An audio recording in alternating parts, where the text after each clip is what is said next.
2. laiku 17. nodaļa.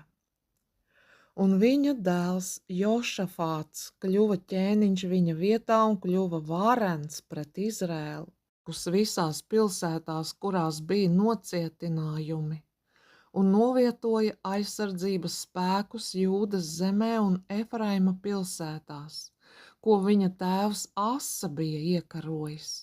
Un tas kungs bija ar Jošafātu, jo viņš staigāja savas ciltstēva Dāvida agrākos ceļos un nepielūdza bālus, jo viņš meklēja savu tēvu Dievu un sekoja viņa pavēlēm un nedarīja kā Izraels, un tāpēc tas kungs nostiprināja viņa rokā ķēniņa valsts varu, un visa Jūdas zeme nesa Jošafātam dāvanas, un viņam bija bagātības un godības pa pilnam. Un viņa sirds bija pacilāta tā kunga ceļos, un viņš vēlreiz nopostīja augstieņu svētnīcas un elku kokus Jūdā. Un savas valdīšanas 3. gadā viņš sūtīja savus augstos pārvaldniekus Benhailu, Obadiju, Zahariju, Netanēlu un Mihaju, lai viņi dotu norādījumus Jūdas pilsētām. Un kopā ar viņiem bija levīti Šemaja, Netanja, Zebadija, Asahēls, Šemiramots, Jonatāns, Adonija, Tobija un Tob-Adonija.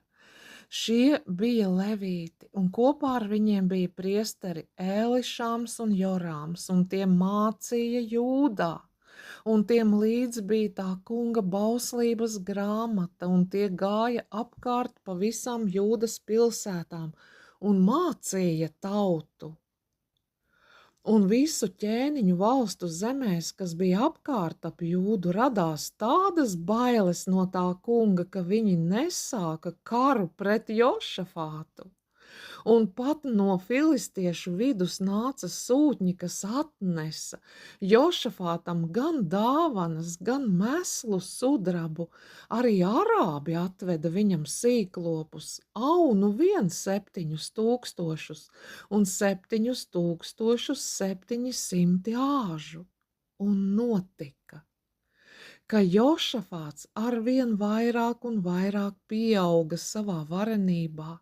Viņš uzcēla Jūdā pilis un noliktavu pilsētas.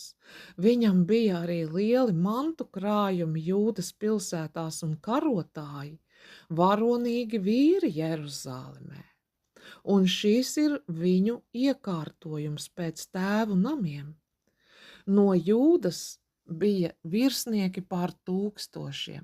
Starp viņiem virsnieks Adna, kuram bija 300,000 varonīgu karavīru. Līdzās viņam bija virsnieks Johanāns, kuram bija 280,000 vīru. Bet nākamais bija Amasja, Sihrija dēls, kas bija brīvprātīgi stājies tā kunga kalpībā, un viņam bija 200,000 varonīgu karavīru. Un no Beņamīna bija Ēljada, varonīgs karavīrs. Viņam bija 200,000 vīru, kas bija bruņoti ar loku un ar vairogu.